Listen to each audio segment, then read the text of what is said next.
Hello, everybody. Welcome to Navel Gazing, the Valley Indy podcast. My name is Eugene Driscoll of valleyindy.org. That's an online publication covering Seymour, Ansonia, and the city of Derby. Got some weather coming, according to the clouds. That should be exciting. My kids have a half day today. A little pressed for time, you know what I'm saying? But I thought I would take a moment, or actually 38 minutes, I don't know how many moments that adds up to play last night's Derby Board of Apportionment and Taxation meeting. What's the Derby Board of Taxation and Apportionment, you ask? It's also known as the Tax Board. Why is it important? I ask myself in a series of questions. Well, because that's the board that adopts a budget every year and sets the mill rate in the city of Derby. What makes this year different? Obviously, it's the same thing every single year, but this year, it's an election year in the city of Derby, and I think the tax board and the budget process is one thing the public should keep an eye on as it moves forward, as we draw closer to November. We already have a mayoral candidate in the running to challenge the incumbent Mayor Zekin. So that's different right there. The other thing going on is that Derby is currently without a finance director. This is now the second budget process 2 years in a row where they don't have someone actively in the role as finance director. As far as I know, they are searching for a person to replace the last finance director who resigned after being put on leave for a while, subject to an internal investigation. Board of Aldermen voted to bring her back, and then she quit shortly thereafter. So we had tension last year between the majority of the BOAT members, the tax board members, and Mayor Zekin over the budget process. They had argued last year, members of BOAT, that we should have gotten budget documentation by a certain day and date, and the mayor presented it in March, and so on and so forth. So it's just something to keep an eye on. I could get lost in a rabbit hole of Derby BOAT stuff. But so we talked about what the tax board is, why it's important, what makes this year a little more interesting than past years. What is it about this specific meeting? Well, I attended this meeting because I read the agenda, which is posted to the city website. An agenda is a list of discussion topics for these boards or commissions, and they had on there to set a budget calendar. I know that in the past, even the calendar has been subject to some debate and controversy. So I thought this may be the first meeting. It's the meeting before the meeting that starts the budget process, essentially. And I thought I would try to get in on the ground floor and see what's going on. What happened during the meeting, what I found personally interesting, is a transparency issue. I'll share the agenda with you right now. So this is what you had as a member of the public to guide you as to what the members of BOAT would be talking about. And the way you get this, okay, here's the City of Derby website. And then right down here, you'd have to go to the City of Derby website, then meetings, 2023, that's how I do it. And you get a list of everything that's going on. It's been updated since, because there's the audio and the video that I'll play for you in a moment after I stop blabbing. So that's where you get the information. Stop sharing that. Come back, and then I'm going to share a new screen of the actual agenda. So this was the public's notice of what would be discussed during this meeting. And you see it's routine as far as these meetings go. I don't know if people can read that. I apologize, but it's basic stuff. Roll call, additions, anything you want to add to the agenda, the public portion, unfinished business, new business, approval of minutes, VEMS settlement. That's from a lawsuit. Derby has to pay $30,000 a year to VEMS as part of a lawsuit that dates back at least 3 administrations. Then you see budget meetings preliminary schedule. So in addition to that, this is a meeting that was held online on Zoom, not in person.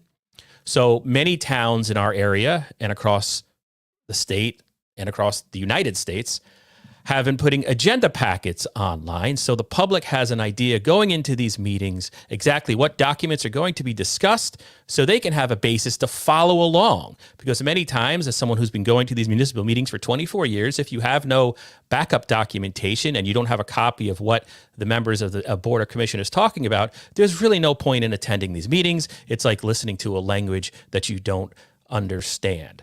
So I'm going to go back and this was sort of, there was a VEM settlement that was just one page showing that Derby owes $30,000 to VEMS as a result of a lawsuit from going back, a civil lawsuit a few years ago. And then the other thing on there was this: the proposed fiscal year 23-24 budget meeting schedule. This was actually postponed. Vote did not vote during this meeting to adopt this schedule.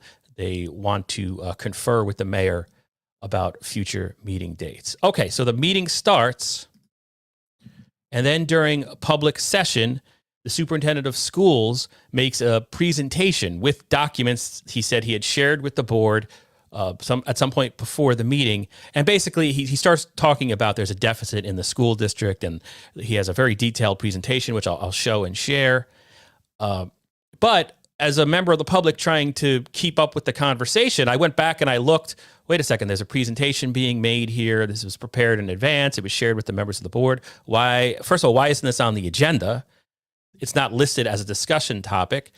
And there's no backup documentation for the public who was attending via Zoom. So that was interesting. I don't know if that's the superintendent made his presentation during public comment. I've reached out to the FOI Commission public education officer just to get informed myself, because it just seemed as a member of the public, if we're going to relay information in public meetings where public officials talk to the boards through public comment with no advance notice of what they're going to be talking about, the potential for abuse for that is rather limitless, because you can use that to subvert a public discussion, because you're not listing it. You're not telling the public you're going to be talking about it, which, as far as I know, is the whole purpose of an agenda. An agenda is for you guys, not the people in the room. It's to let the public know what you're going to be talking about. So immediately after the meeting, I was sent the information, and at the top of it, it's Conway has I'll share it with you. He has a note saying he did try to get on the agenda. And I'm not saying who's to blame here. I don't even know who prepares the agenda. I don't know who grants access to what appears on the agenda or who made what decision. I'm just a member of the public and a reporter for 24 years trying like hell to track these things. And this just was less than transparent. Might have been kosher with FOI, but certainly less than kosher in terms of, less than ideal in terms of the spirit of the FOI Act and transparency. If you're going to have a discussion like that, note it on the agenda and do whatever you can in 2023 to supply the public with the documents so they can follow along. Otherwise, I'll tell you, there is no purpose of attending these meetings. So the entire, and I'll put this in the chat. I could put all this in the chat. If anybody wants to follow along as I play this meeting, you now have down here the ability to follow page by page, be on the same level of knowledge as the officials talking about this. Okay, that's my soapbox statement about transparency. I think I've given you a little bit of background about why it's important to follow this process, particularly in an election year, in a local municipal election year, because finances are definitely going to be an issue in the city of Derby. We also know that just historically, the other thing I'll say here, and maybe I'm a little prickly about it, but this publication launched in 2009. I've been to many Derby Board of Apportionment and Taxation meetings. When we first started covering the board, I was sort of shocked at how misguided some of the meetings were, because the officials would say that we're having budget workshops, and they then were under the impression they didn't have to take meeting minutes, that somehow workshops were different from public meetings. And the FOI Act in Connecticut is abundantly clear that that's not the way it is. So, and then I looked into the background. It was like an institutional misknowledge happening with this particular board that went back at least a decade, because the FOI Commission at some point actually fined, I believe, a past chairman. And this is going back way before my time. But I've never seen that. The FOI commission is really toothless. So for them to do that, it was interesting to me, but I saw it carry over, and it got better. And when you request documents, you can get it, but there was really the Derby Board of Apportionment Taxation, there was no proactive effort to like put items online to make items available for the public.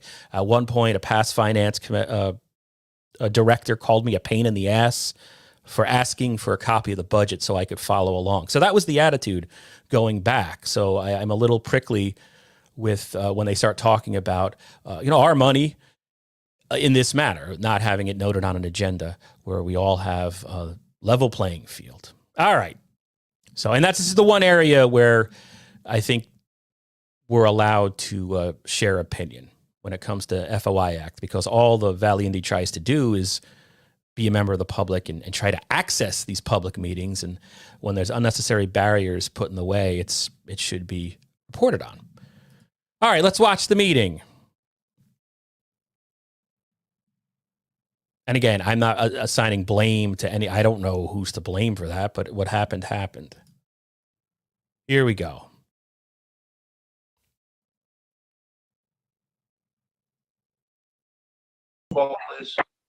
Yes, Mr. Alberta. Present. Thank you. Mr. Blaskowitz. Present. Mr. Carloni. And that's as loud as it's going to get. Mr. Roche. Present. Mr. Gray. Present. Ms. Mancini Wright. Present. Ms. Orizzetti. Present. Ms. Patel. Ms. Patel. Ms. Pertoso. Ms. Pertoso. I think she's excused I mean, you think? How do we know we think? because she's in the hospital. Okay, well, that's an answer then. Thank you. And Chairman, Mr. Santos. Present. Excellent, thank you. 2, 3, 8, 7 people. All right, we have a quorum. Number 4, additions, deletions, corrections, and adoption of the agenda. 8 people. Hello, Mr. Mayor. This is the Chairman, Roberto Santos. Yes, sir. I have a couple of additions, deletions, corrections, and adoptions of the agenda. First and foremost, on the agenda that was sent out, we got a Tuesday, January 24th, 2022. I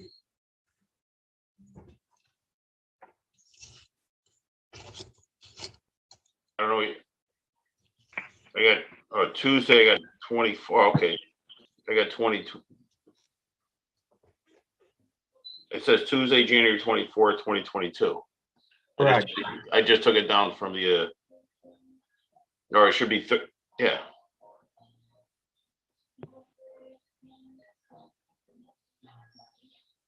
What are you saying, Roberto?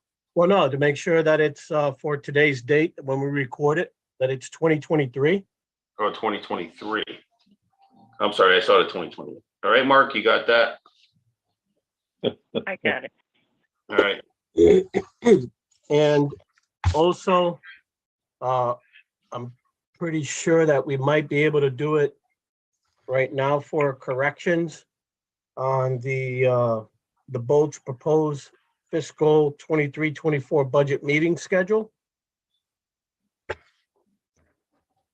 We had an attachment in our emails that starts the budget proposals on March 7th. Is that not a good schedule of what we are used to on the 4th Tuesday of the month? But then I see that we have the budget meetings starting on Tuesday, February 7th, 2023, and every week thereafter.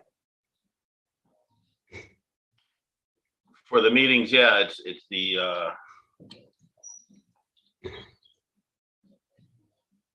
workshops that we do to bring the opportunity to give everybody to come in and talk about their budgets. Starting when? Well, let's see, Walter. You got that schedule on there, Walter?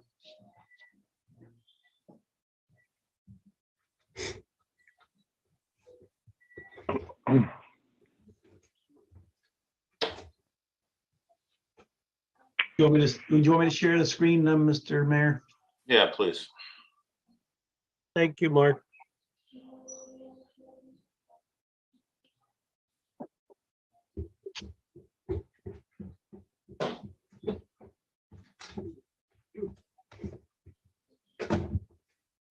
All right, can you see it? Yes. Now your question is, Roberto? Yeah, the one that was sent out, that one that we're looking at now. Yep. Is incorrect for the board to meet for the budget meeting that starts on February 7th. So we can review the information that was sent to us and you.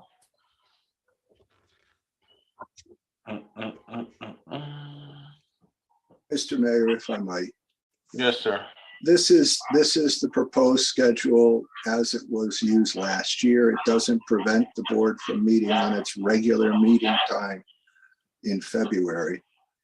This is the meeting schedule that starts with the mayor's budget being presented.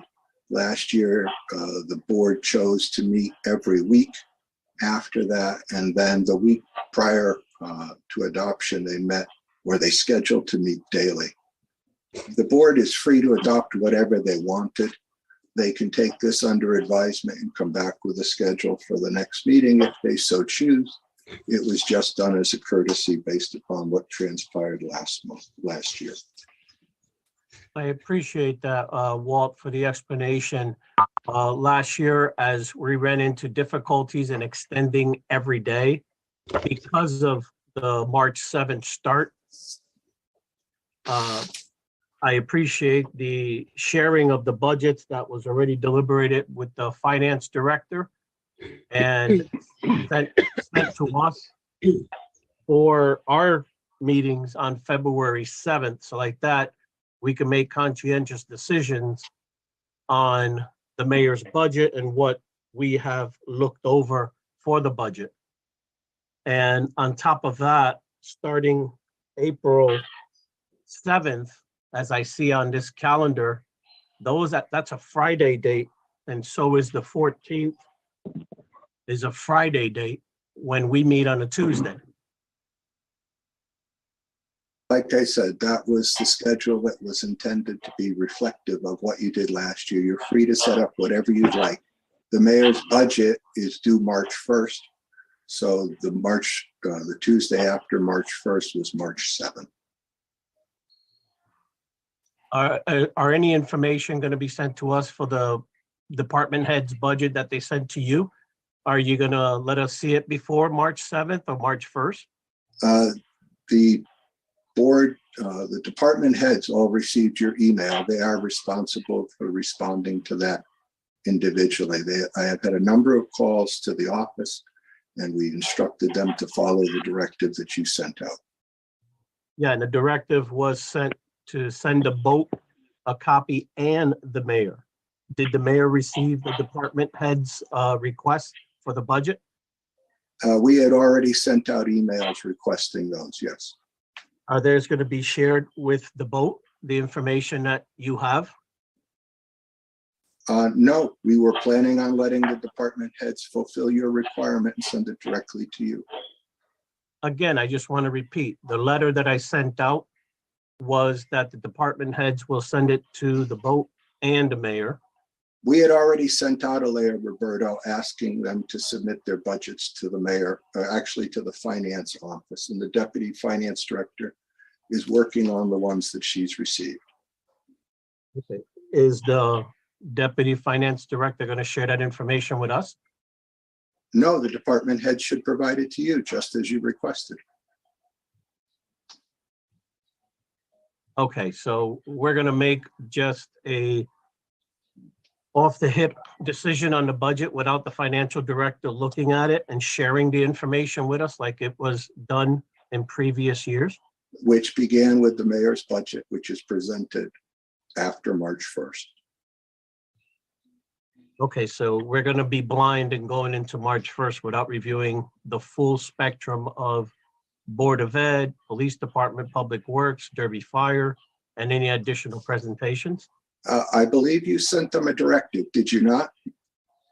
Yeah. Then, to the then it's mayor. your responsibility to follow up with them to make sure that they follow your directive.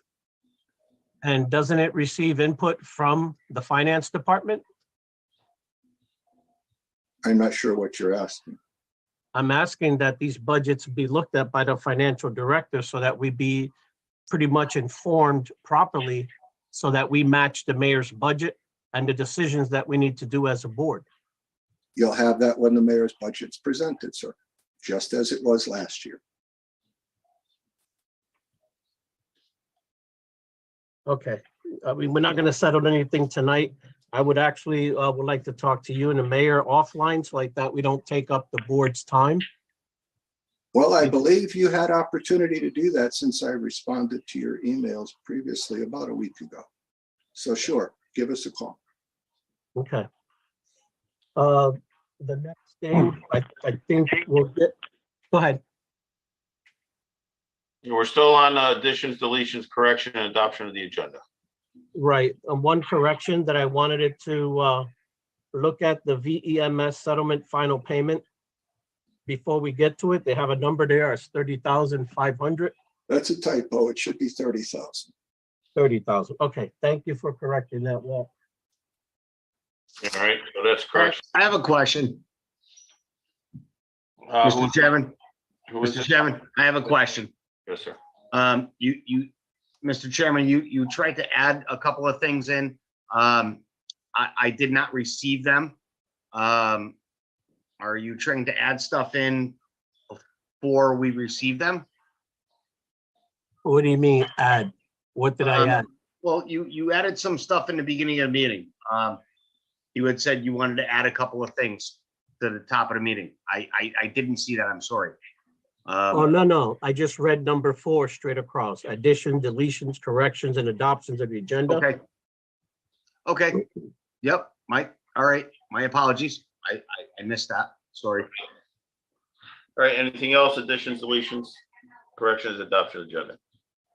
All right, hearing none. A motion to accept. I motion to accept. Second. I motion to accept. All right, second. In favor for the agenda with the correction of the 30,000. Excuse me, would they please state their name? I don't know who made the motion or who seconded it. All right, Jim Blaskowitz for the first, Mike Alberta for second. Thank you. All right, all in favor? Aye. Opposed? All right, so carried. Public portion. Anybody from the public would like to speak on the agenda? Yes, sir, Doc. Thank you, Mr. Mayor. As I do each year, anytime that we're running a deficit during the year, I'd like to bring forward the information to the boat committee to make them aware and just share a mitigation plan that could be executed should we continue to run a deficit. And as we've shared each year, the deficit year over year tends to be in special education, as it's the most, for any school district, the most fluid part of our budget, especially with our mobile population. So if the committee permits, I'd like to share that at this time, not for any action, but simply to share as information for you. Go ahead, there, Doc. And if I could, it might be easier for members, I know you have the document. Would it be easier if I share my screen as I go through it? Go ahead. All right. We're currently running a deficit. If you could also, our Dr. Conway. Education needs within the district. So I'd just like to highlight a couple things within the report. I'm going to go down to the the portion of the document that shows the deficit, current deficit that we're running. I'm going to blow this up a little bit for you.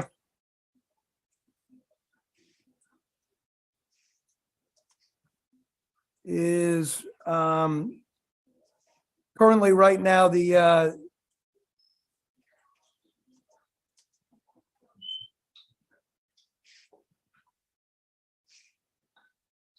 a deficit of about 966,000 due to overage in special education costs. This is a fluid number. It goes up and down as students move in and out of district, or as students within district are identified, students moving into district that are already outplaced and receiving certain services. Our mitigation plan would consist of, if everything closed today and closed with a deficit, would consist of utilizing our excess cost grant funding that the city will receive the first payment of in February. The second payment comes in May. The total this year is still an estimate of $659,710. And that's a best guess estimate by our finance people in the state. But we won't know the exact number until sometime in May or possibly even June. There's current proposals within the legislature to correct some legislation from last year that lowered the amount of excess costs that each district would receive. It was unintentional, but they're trying to correct it now. Our best guess estimate at this point with that lowered amount is the $659.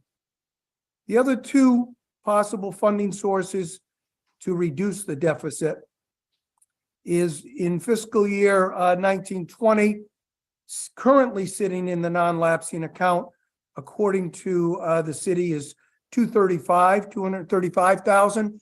And that was set aside in the 1920 based upon action by this committee to create the non-lapsing account, and at the time specific to cover special education costs that overran the budget. Because as you know, we set the budget as we are right now for the 23-24 school year, but a lot of things change within special education that makes it very difficult to get that exact or even close sometimes. The other portion of funding that, according to our city audit from 2021, a surplus of $306,000 from the Board of Ed back to the city, of which up to 2% statutorily could be requested through this committee to be added to that non-lapsing account that we originally created back in 19. Should this committee want to do that, that 306 could then be used by the Board of Ed to offset the current deficit, which if you use all three of these funding sources, it would bring the deficit down to $153,855. So there would still be a deficit, but it would lower it considerably using those three sources of funding.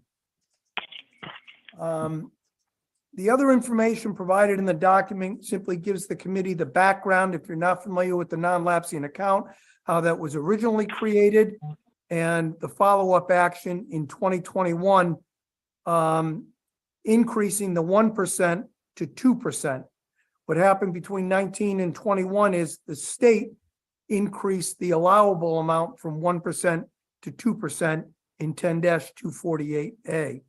The other thing I've included in the document is the email, as well as the document received from the city auditor, John Accavello, with regards to the surplus from the 2021 audit of the 306, which is the amount, should this committee determine and allow, could get moved into the non-lapsing account to help cover this deficit.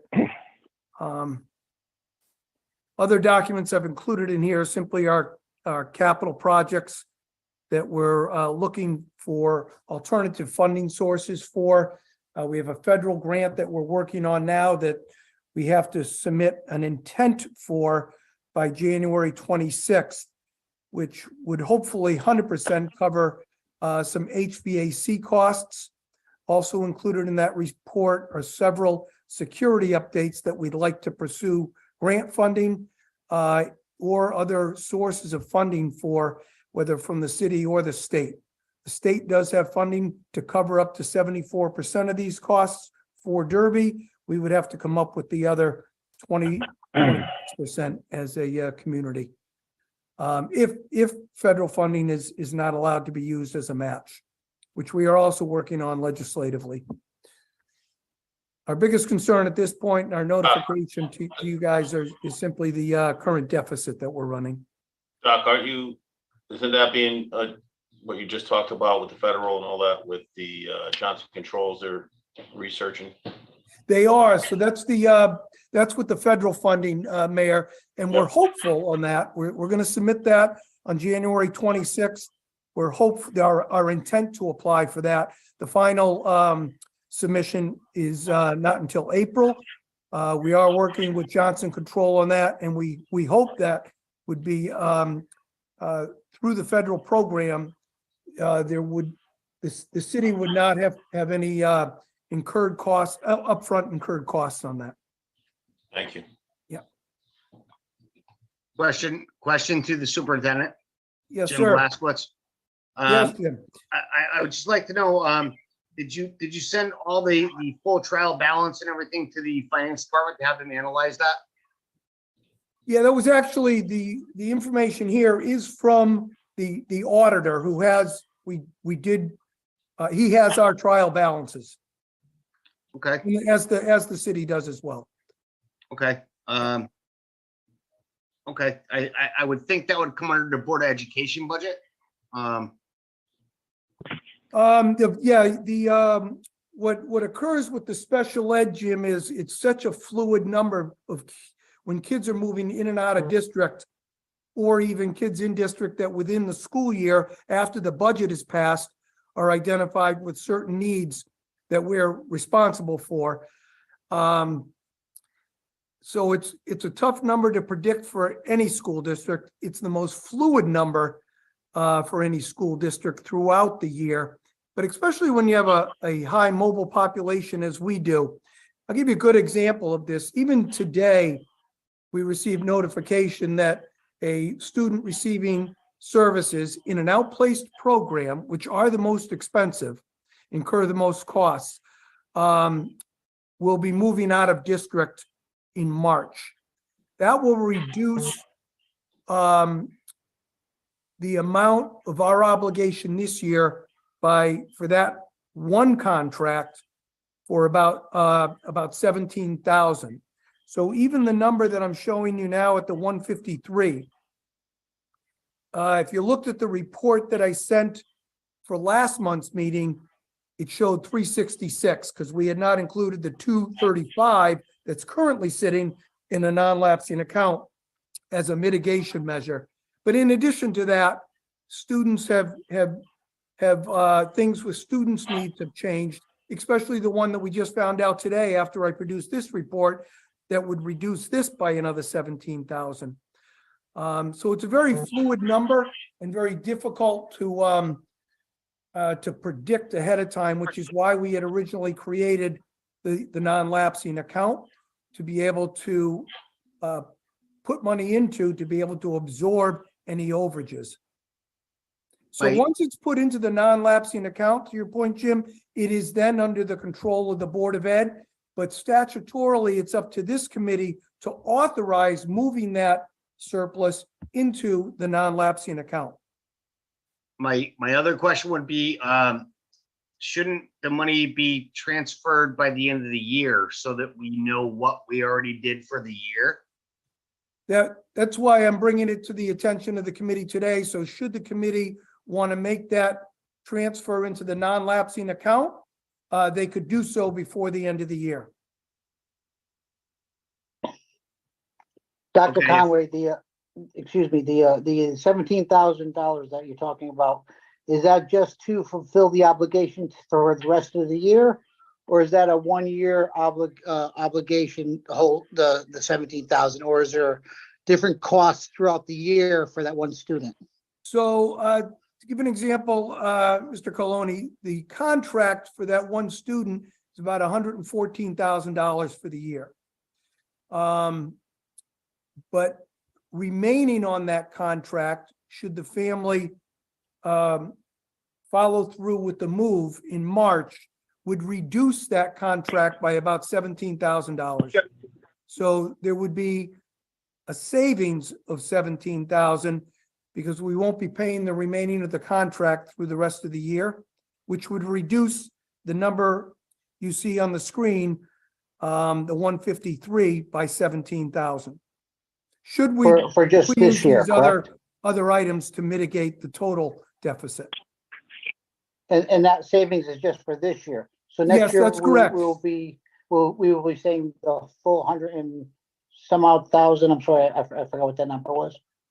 For next year. So yes, so at some point when we're creating the budget, we have to snap a line so that we can get the budget to the mayor and to this committee by February 1st.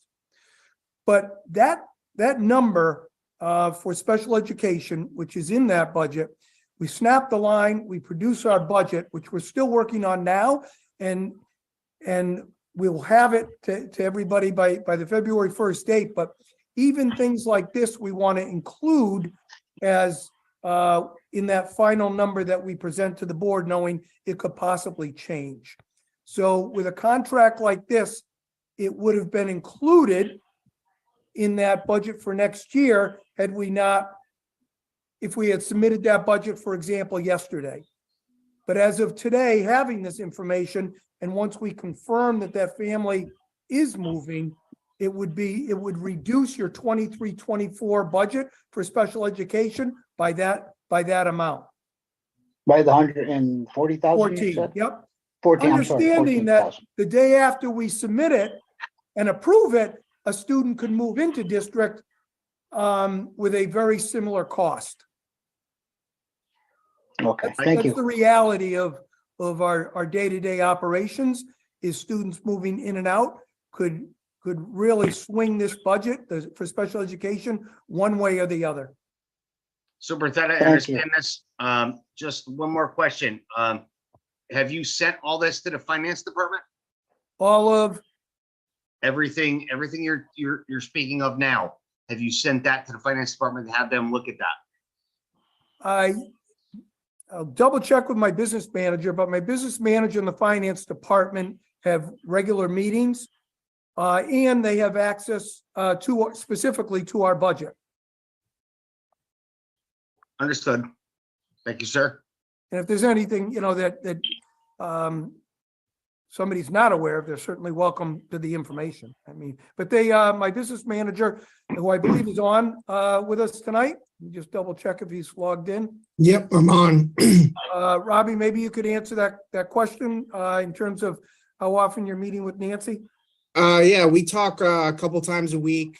She is aware of our special ed program.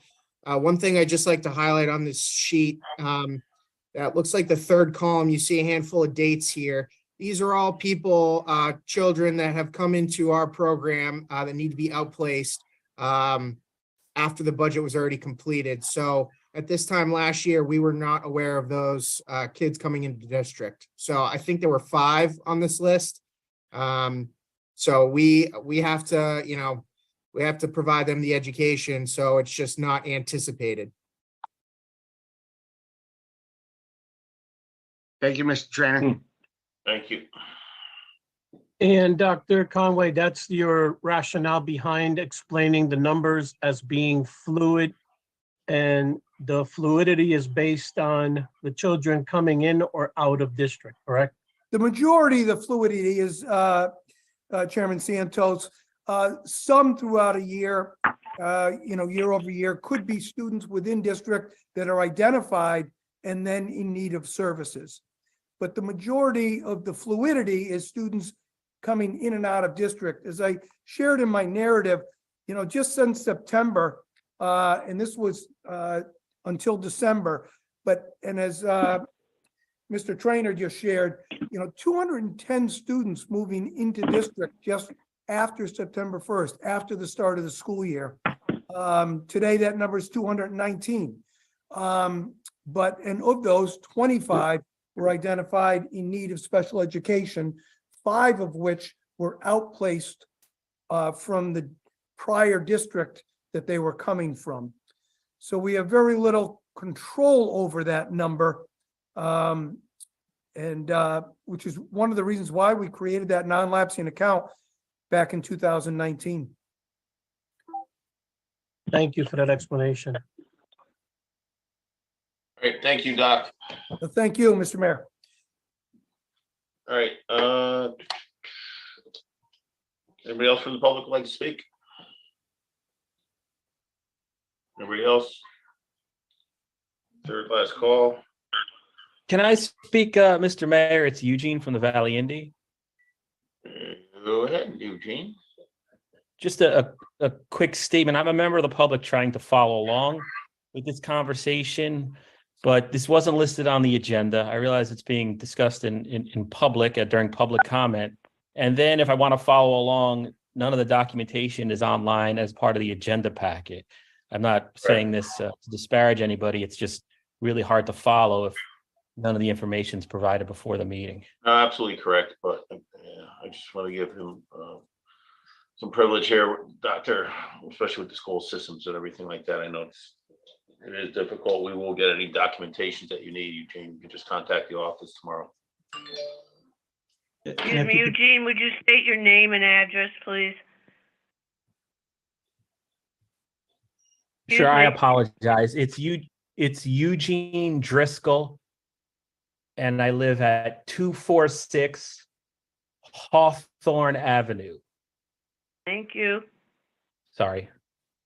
And That's okay. Mr. Mayor, if I may, just ask to Dr. Conway to please forward that stuff that he shared so we can include it as part of the file.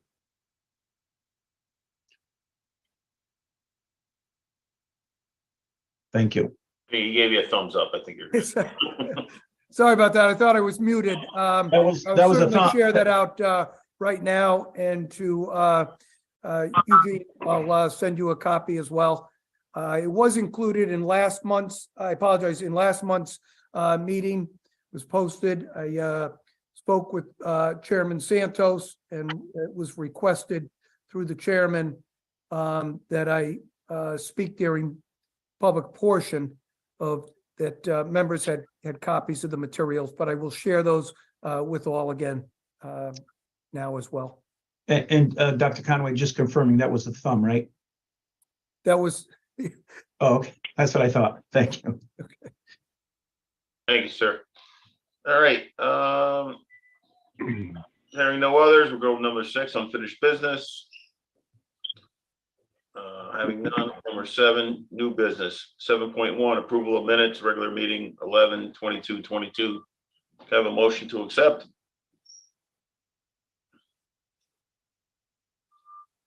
Alberta. Thank you. Second, I second. Jim Jim Blas. Blaskowitz. Any discussion? All in favor? Aye. Opposed? Aye. So carried. 7.2 VEMS statement, final payment. 7.2.1 transfer 30,000 from 8,400 390 0390 000 working balance to 8,400 390 392 000 VEMS settlement. Have a motion to accept. Jim Blaskowitz, I open to accept. Do I have a second? Alberta to second. Any discussion? All in Yes, favor? could you tell us a little bit about it? I was Could going you to tell say us a that. little bit about it? It's a judgment that was received against the city. Going back, I gave you the judgment letter, I believe, in the years involved with it. This is the final payment on that judgment. Thank you. Any other discussion? All in favor? Aye. Aye. Opposed? So carried. 7.3, budget meeting preliminary schedule, discussion possible action. Yeah, I think we're gonna need to table that for the simple reason is that I want to meet with the board on February 7th and try to request information from the department heads and from the city mayor's office so that we can have, better informed decisions on the budget. Absolutely. Let me give us a call. Let us know what dates you want to do and what information you need. We'll get it to you. Yeah, and the other thing, I just wanted feedback due to the fact that the COVID numbers are still, high up in this area, the neck of the woods where we're at. I've heard some people mix messages with regard to being face to face. I think with the high percentage that being on the video call should be the most efficient now, so we don't be responsible or liable for anybody getting sick. All right, well, Roberto, we have a conversation on that and Yeah. we'll talk about that and we'll see what we can do. You And got it. absolutely. Any other, so we'll table that Yes. and then we'll bring that back to the next month meeting. Mr. Mayor, the appropriate motion is a motion to postpone. I'm sorry. So Roberto, motion postpone. Motion to postpone the schedule. Okay, do I have a second? I second. Okay, we got Jennifer. All in favor? Aye. Aye. Aye. Aye. Well, may I, just for a point of process here, you don't have any meetings scheduled, so because you need to adopt also your annual schedule as well. So if you postpone it to the next meeting, there is no next meeting. There is no next meeting because this was the last one that was on your schedule from last year. So if you want to meet on the fourth Thursday, you Tuesday, should- I'm sorry, the fourth Tuesday of every month, Right, so if you're gonna. starting in February at 6 p.m. Sorry, Mark. Okay, so then you need to make a motion if you're gonna do that, so if that's what it's gonna be, and then if you're gonna meet. Okay, I whatever- make a whatever you motion. decide on the budget meetings. Okay, I make a motion to adopt for the regular meeting schedule, the fourth Tuesday of every month and starting in February at 6 p.m. I'll second the motion, Chris. All right, so any discussion on that? All in favor? Aye. Aye. Aye.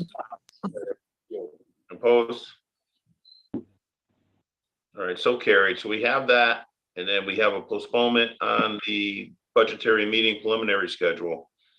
I'll get a hold of the chairman, and we'll come back to the board on that. Is that correct there, Roberto? Yeah, we could send out messages if we come to an agreement for the 7th, the 14th, and the 21st. Okay, all right. So number 8, adjournment. Do I have a motion? Make a motion to adjourn. Do I have a second? Jim Blaskowitz, by the way. Do I have a second? No, we I'll don't. second. Alberta, second. Jen, second, I thought we were considering. All right, all in favor? Aye. Aye. All right, have a good night. Thank you. Borough will be in touch. Thank you. You got it. It's 6:39 PM. All right, Eugene Driscoll back. valleyindy.org, huh? That was last night's Derby Tax Board meeting. If you're just tuning in, I'm not going to go over it all again. Go rewind. But I don't know, we can do live video, and this is a way to spread information, primary source information to the public. I am now going to try to turn what you just heard into a story. I mean, one thing, if you've been listening the whole time, and I know it's dry, but the superintendent of schools was talking about how, as of right now, the school is running a deficit. There's still a heck of a lot of time left in the fiscal year, so there's still a lot of information to arrive. grant, state aid, all that good stuff, which really doesn't, the school district in these towns never have a really 100% crystal clear idea of the money they're working with until really after the state passes a budget. That's especially true in Ansonia and Derby because we are economically disadvantaged communities. I'll say we rely a lot on state aid and federal aid. Okay, so, but one thing that's happening there, you heard mention of a lapsing account. Now, if memory serves, that was an account set up a few years ago where, if I remember it, and I'm trying to look it up, I couldn't find it. I might not have written a story about it when it happened, but I thought that was the thing. If the school has some extra money, they give it to the school district. I mean, the school district gives it to the city holds on to it. And then it's sort of like another rainy day fund for the school district. If they need it, they could take it back. If I remember, that was the parameters and the discussion when it was first created a couple of years back. I think there might be a disagreement as to whether the school district can access that money, or that's something to keep an eye on, I guess I'm saying. It was brought up several times. I think Eddie Martinez of the Post had a story some point in the last 6 months on the debate over that lapsing account. I'm not 100% sure. I guess it's something I'll have to try to figure out when I turn that 38-minute numbers presentation into something understandable for the general public. All right. So that's that. My name is Eugene Driscoll. Please be careful today in terms of the weather and all that good stuff. See you next time.